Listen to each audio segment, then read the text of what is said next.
Hello. How y'all doing? It's me, El Jefe.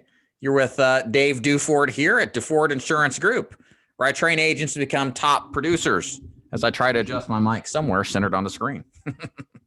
I'm here with my friend in the business. I try to make him laugh, but he's too serious because he wrote so much business. In fact, 28 policies in one friggin' week. And we're here to discover how it was done and the work that it took to do it. I have John Dean here on the line. John, say hello. Hey, guys. Yeah, so John, thank you so much for being here. We're putting this together because I like to profile success in this business. I think we all need to be reminded on some level that there are people out there accomplishing their dreams, and that you, if you apply yourself and work hard and stay focused, may have the possibility to do the same. And that's why I got John here to tell us about not only his amazing week he recently did, selling, you heard right, 28 Medicare Advantage policies in one single week, but to kind of expand on his business in general, to get to know how he got into Medicare, why he got into Medicare, what the advantages are of selling Medicare Advantage policies, what kind of income he can look forward to or is going for over the next couple of years. We're going to cover all of this and more, so make sure that you stick around. So, John, why don't you jump in and tell the audience a little bit about yourself? Begin. I am Wheat State Senior Insurance Group is my my company that I own. I started selling final expense with Dave and did pretty well in it. And then I transitioned into Medicare Advantage and Medicare. But before that, I was in the car business for 20 years, ran car dealers and ran F&I offices and everything in the car business. So been in sales for going on 24 years. So pro at sales for sure. And so you jumped in like a lot of people out there. You got into final expense to begin with, right? Right. Tell us why you made the transition in the Medicare. You were doing, when we've done interviews with you before, you've appeared on a couple of videos we've done. I think the last one you and I did, you wrote something like 40,000 premium in 1 month, and we kind of cataloged what you did to make that happen. And that was in final expense. Well, now fast forward, probably it's been 7-8 months or something. You're doing Medicare now, and you've been doing it for a while. And like we just said, and we're going to talk more about this in a minute, you wrote 28 policies, Medicare Advantage policies a week. Why did you make the change over when final expense is working so well for you? Well, I wanted the passive income. I wanted, the renewals later on. I wanted to build a salary that I could not have to worry about the cash flow. And anybody that's in this business know that cash flow is definitely what you need. It's it's the lifeblood of your business. Right. So tell us kind of, if you could, kind of, maybe there's somebody who's watching this that is just intrigued on the volume of business you wrote, but knows very little about Medicare Advantage. Can you kind of tell the audience what the biggest, when you say cash flow and passive income, how does Medicare do this for the agent that commits to the strategy? So the first time you write the policy with the client, they pay you an upfront commission. After the policy matures a year, or not a year, but the following year, I should say, at that time it becomes as earned. And if you have enough policies built up, it's a nice monthly salary basically that you can basically live on as renewals every month. That's there. It's lifetime renewals. Yeah, keyword lifetime, right? So if you sell something like Medicare supplements, it's going to pay you in most states approximately 6 years, right, which is great. But selling Medicare Advantage, you're making a lifetime income for the life of the policy as long as they're on the books, which, as you can imagine, can extrapolate out pretty high.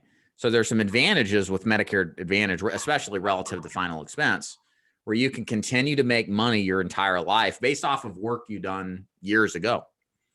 So what was that transition like, John? Can you kind of speak to that? Because you and I talked probably, I guess it was right before annual election period, a couple months before that. And you and I talked pretty regularly, and you decided to make this move in the Medicare. What was it like kind of straddling the fence for both final expense and Medicare? Because I think that's a concern a lot of people have is, well, I got to dedicate some time to Medicare and learn this whole new skill set and sell, and that may potentially take away from final expense. Can you kind of speak on this transition that you've been making and how it's been overall for you? Yeah, good question as far as on it. I this was my first AEP, and so I had a huge book of business to basically call. During AEP, I did not buy a single lead, and I just wrote every day. I didn't have the biggest AEP for a new guy, but I felt I had a really good one. I wrote a little over 70. And I know there's guys out there that's writing, 100 plus 200. But for me, being my very first time into the Medicare Advantage world, I think I did pretty good. The transition into it is pretty much, if you're writing final expense, it's typically the same client. You can pick up the Medicare. You sometimes pick up the Medicare. Well, you're not really supposed to pick up the Medicare while you're there on the first visit, but you can always pick up the Medicare. If they trust you enough to write the final expense policy, they're going to trust you enough to be able to help them with their Medicare. Yeah, and I think you mentioned something that's critical, because I know a lot of you out there are already selling final expense. My audience is a big percentage final expense agent, and there's business already in your leads. If I was still selling in the field and Medicare Advantage was as easily doable to go work, I would absolutely start with my existing book of business. What would you figure, John, percentage wise, if you look at your final expense book of business, how many do you think are, or at least own a Medicare Advantage plan? Gosh, it would probably be easily 75%. Yeah. I mean, because you got some of them that are under, not on Medicare yet, but I mean, most of them that you come into, they're on Medicare, and most of them are on Medicare Advantage, because the majority of your final expense clients, they're not in a high enough income to be on med subs. So, and anyway, go ahead. Yeah, no, it's incredible. And the thing is you're sitting on this asset, right, as a final expense agent, that if you just go tap into what you've already paid money for as far as leads and acquired as final expense clients, I mean, a lot of these people want to do business with you again, right? They know, like, and trust you. They've kept the policy you sold them. And everybody has this sense that they want all their insurance if they can with one person. It just makes life simple, right? So yes, it's a great way to segue into the business like you experience. What's it like as far as, if you can explain the sales process? Because I think this is where, especially if you're a final expense agent, I think you have an advantage, no pun intended, selling Medicare Advantage, obviously with the existing group of customers you already have that are highly likely on Medicare and using Medicare Advantage. What's the difference in selling a Medicare Advantage plan, if you can kind of walk through the differences in the sales presentation relative to, say, selling final expense? It's a little bit more. You gotta get into a little bit more detail with them. You gotta really know their drugs. You gotta know their doctors. You have to gather that information to make sure their doctors and everybody are in network. The process is longer, and I can typically do a final expense appointment and sell it and be out of the house and write the app in 30 minutes, where Advantage plan, I'm typically in the house, 45 minutes to an hour and 15. But depending on how many medications the client has, and how many doctors and specialists you got to keep loading in. Right. But really, it's that type of client that we're already working with in the final expense industry. They're just good blue collar people, and they need our help. But I don't know if that answers it. Yeah, let me expand on that, because it's true. Like Medicare, you'd say what you're saying essentially is Medicare is more of a technical sale, right? You got to know your offers, your options, your carriers. You got to put a lot of stuff in. final expense to me seems more persuasive in a sense because they're selling something that they have to die to get, right? Do you Right. think that Medicare is easier or harder to sell than final expense? Oh, it's easier. Now, It, why would you say that? Can you give a couple reasons why? it's a zero premium plan. 90% of them that we do is zero premium plans. So, I mean, um, and I mean, when I walk into a house and, I immediately, want to look and know what plan that they have. And um, if you can better that plan, they are going to be your client. If you can save them on their medications, or you can figure out a way to give them $148 back into their social security, that kind of thing, you're going to be the hero. So it's to me, it's easier.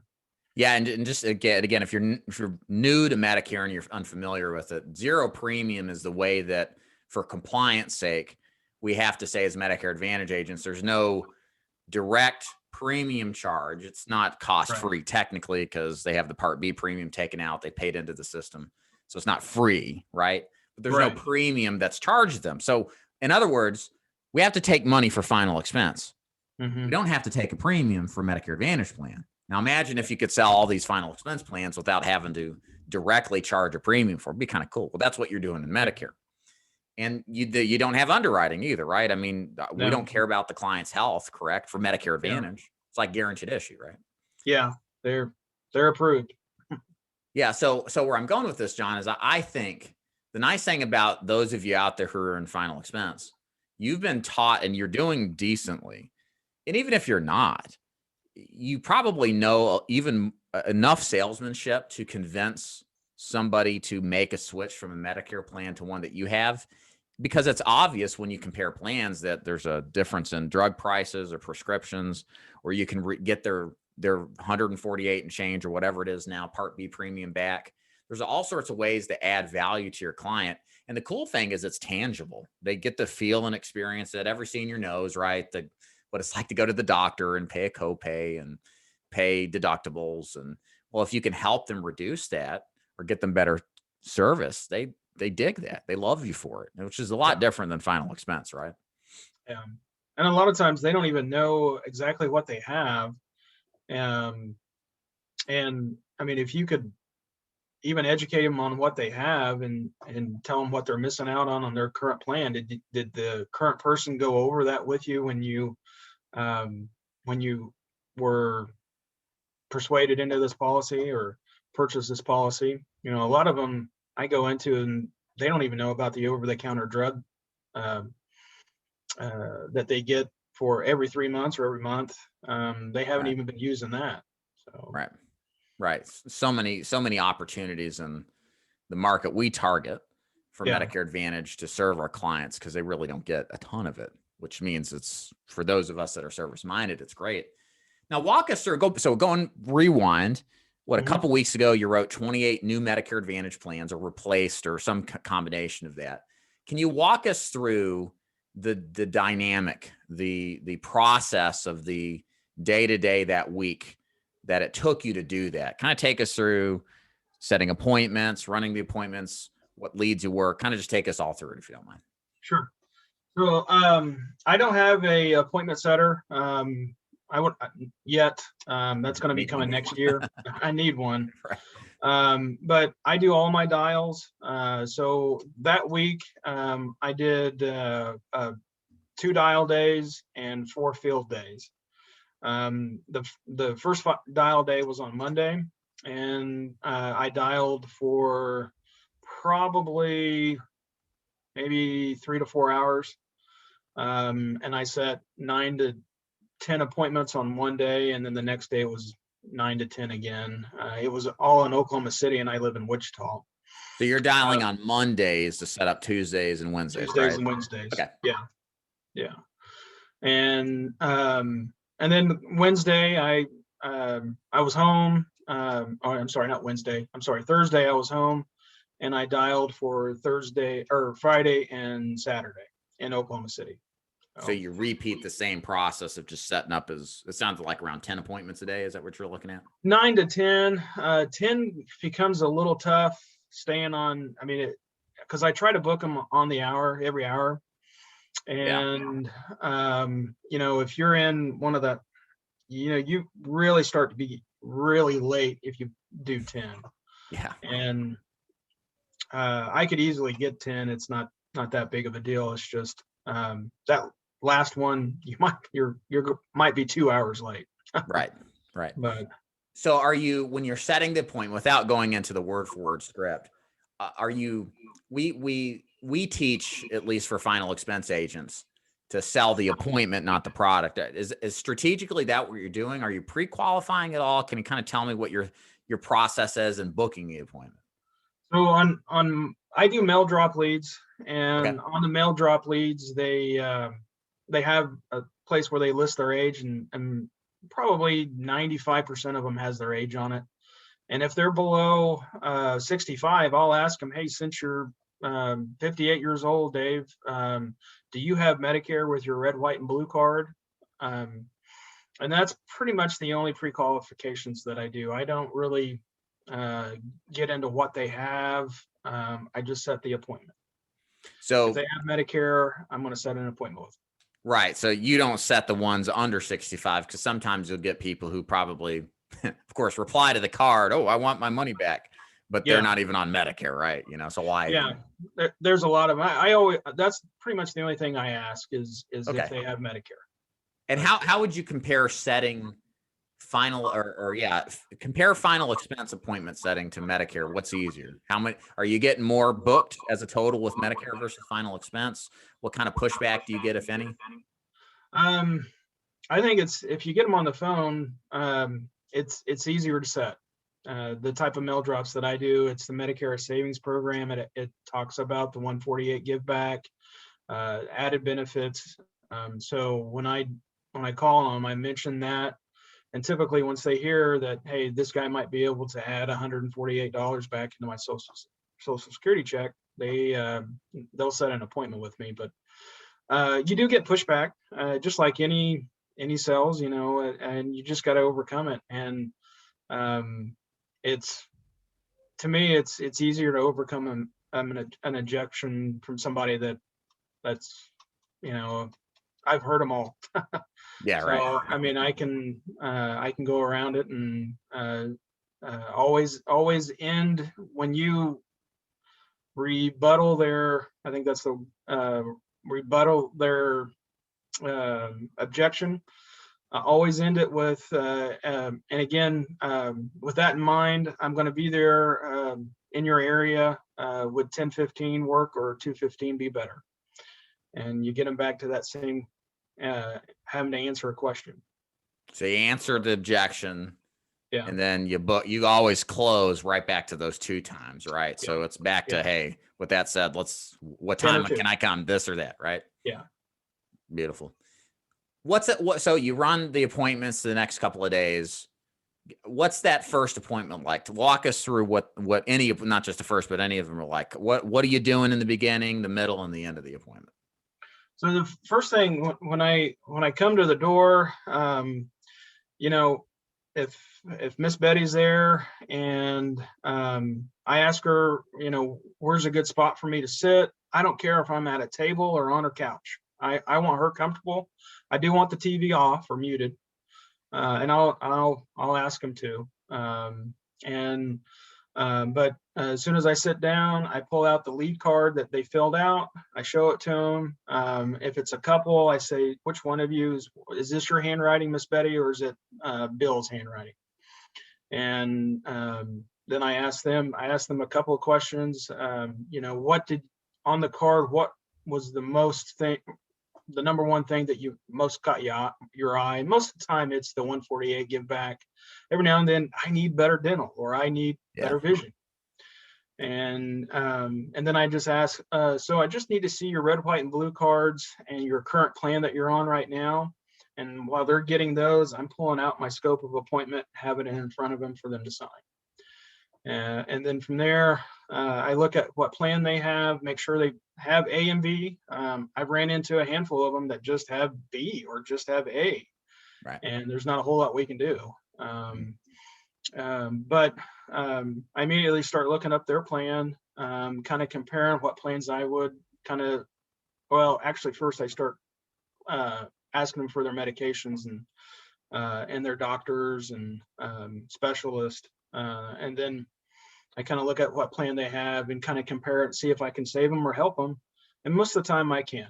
And if I can't help them, I'll tell them right away, hey, it looks like you're on the best plan. Apologize, I can't help you. But there is one thing, depending on the carrier, as I will say, hey, there is one thing I can at least be a help to you. I can be a resource for you. If it's like an Aetna or an Allwell or WellCare, you can do an agent of record change. And probably, I would almost bet you 70% of the people that I talk to did their Medicare on the phone, and they have no idea who that agent is. And if you can become their agent, phone, really? That's incredible. I think I run into more that has done it on the phone. Really? Wow. Yeah. Which we love, right? Because those people don't get service, Yeah. We call that inventory, guys, in this business. Yeah. So and then you can do an agent of record change and become their agent and then become a resource for them. And then you get the renewals. So you just take over the payments basically, right? Yeah. You take over the renewals. That's crazy. Wow. That's yeah. great. So it's like you've sold a new policy, right? Yeah. You've replaced the policy in a sense. Okay. Yeah. How long in your sales presentation does it take you to qualify or determine if the prospect is qualified or not qualified? You're talking about how you say, hey, can't help you, you walk away. How long does that normally take you? If they don't qualify or to find out? I know, because I don't build very much rapport. I do it as I try to help them and save them. So it takes me, I know if I can help them within 5 to 10 minutes. Really? Wow. Okay. So you're out of there if you can't do anything. I mean, I want their red, white, and blue cards. And if they can't find, a lot of people, they've lost their red, white, and blue cards. So the first thing I do is call a carrier and get their number and make sure they do have A and B.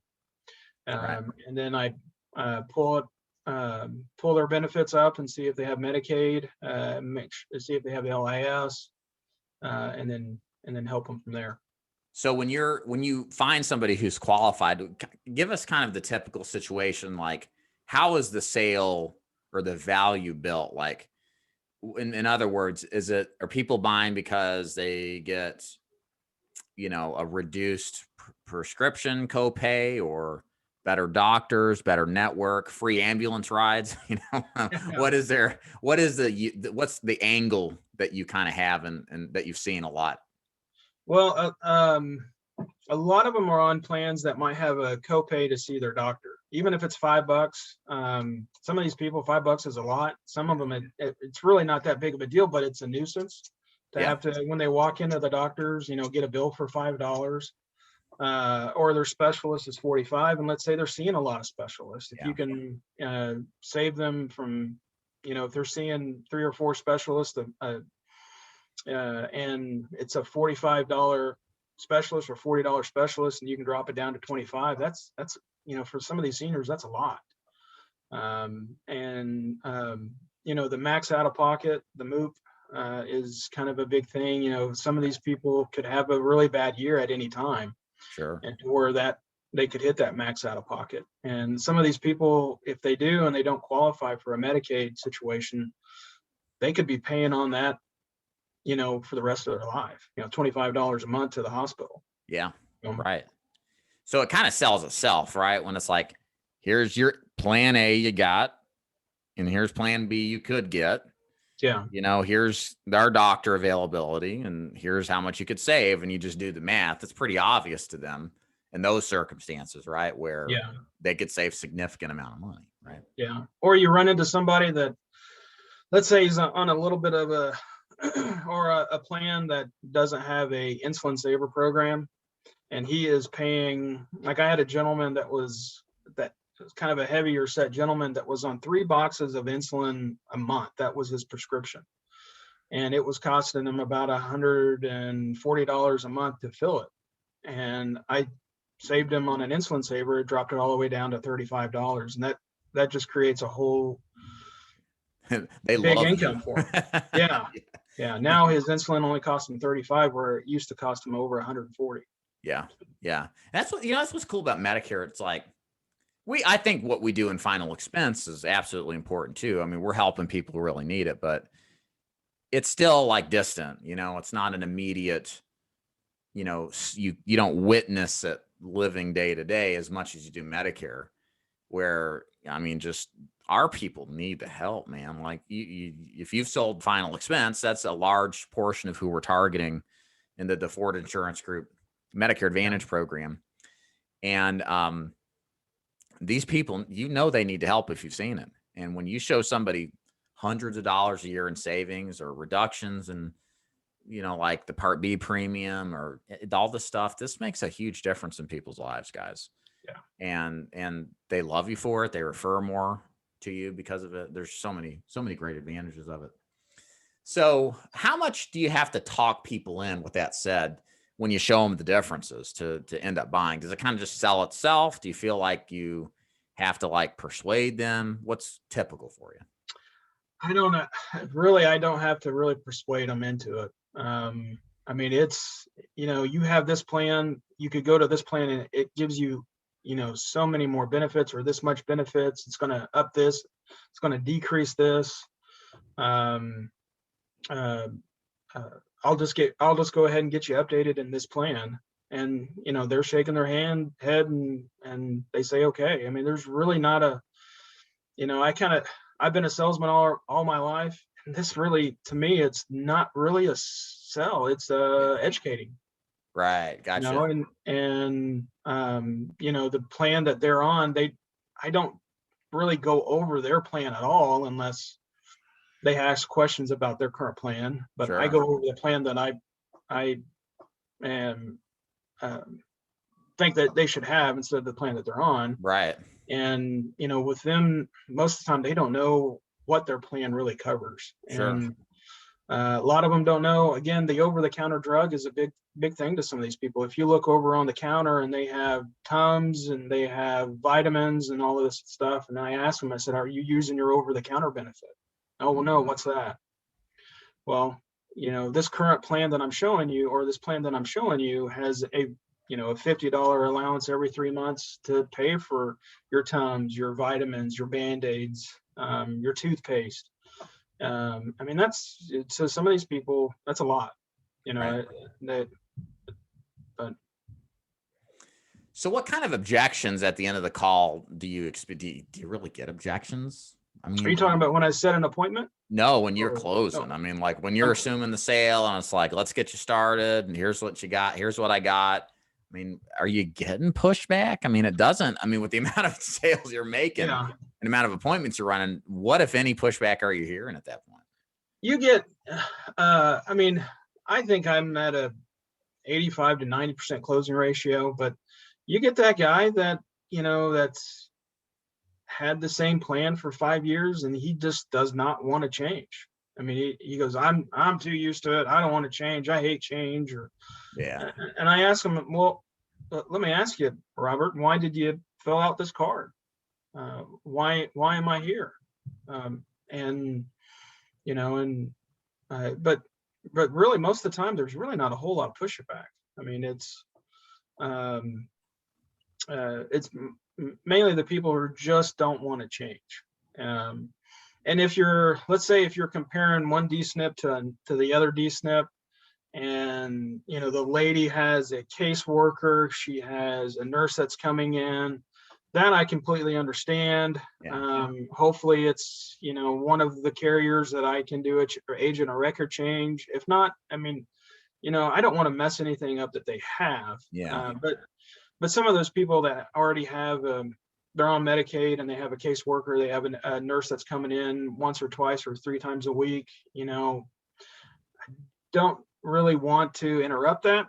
I mean, especially if they're in bad health. I mean, which a lot of them are. So it seems, would you say you're having a higher closing rate with Medicare than final expense? Oh, absolutely. Yeah.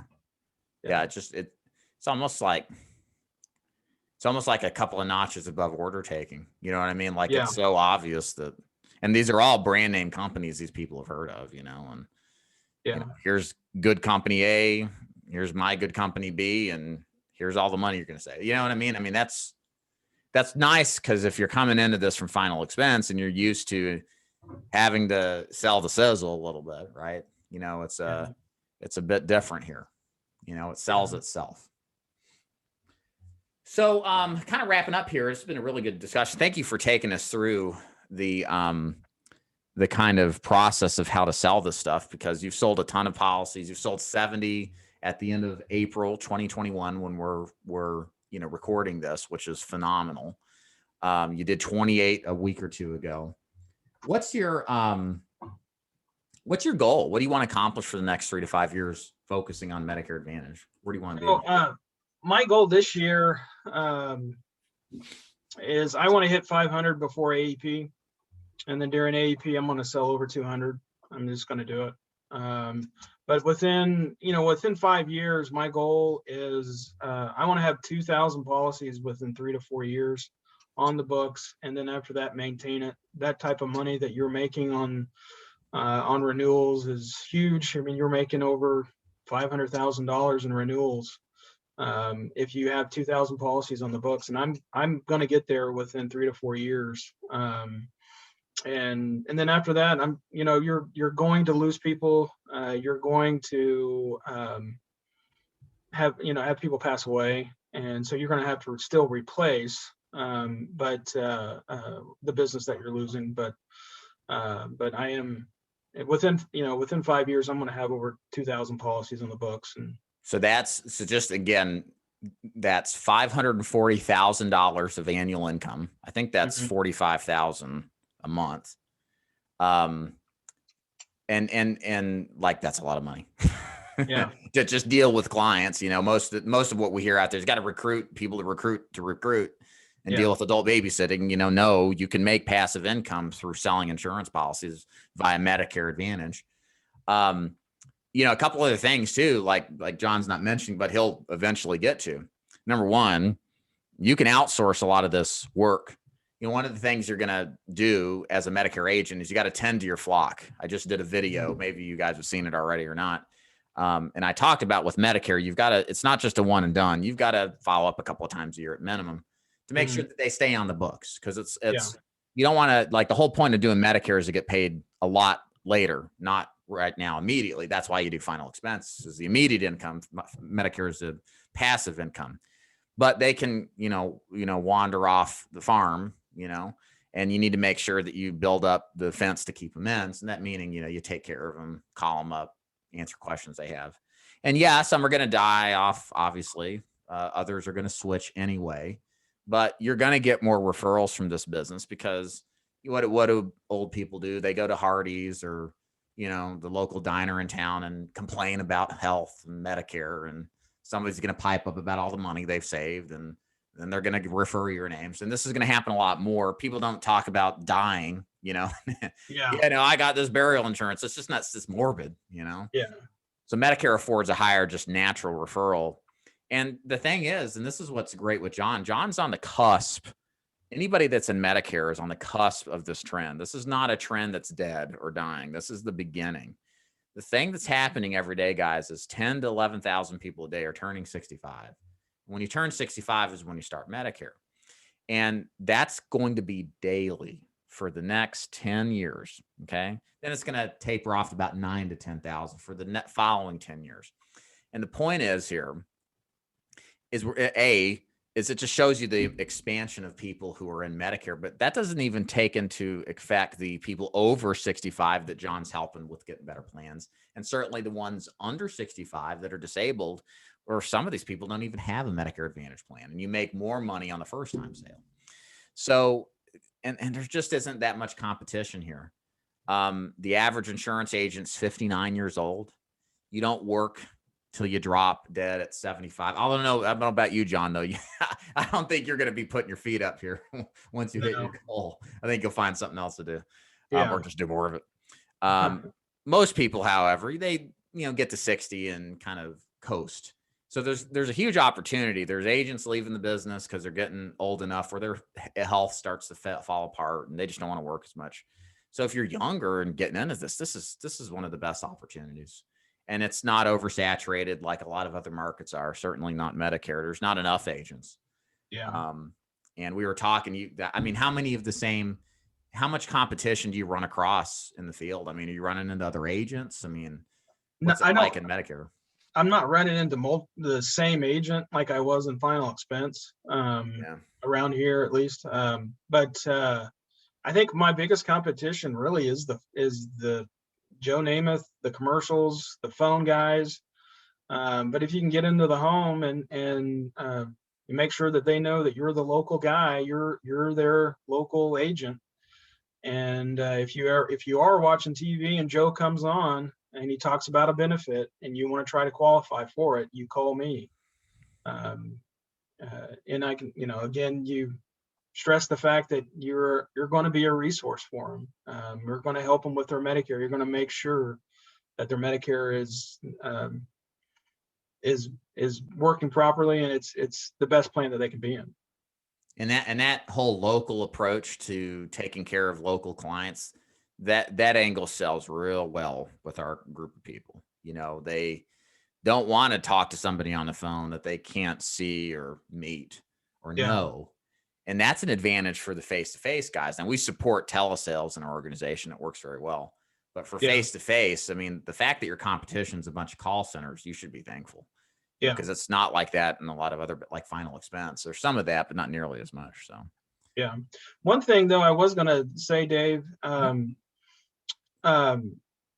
when you set an appointment with these people, even though they're pretty much the same type of clientele as a final expense client, those appointments stick. It's, if I set a 10 appointment day, I might get stood up once or maybe twice.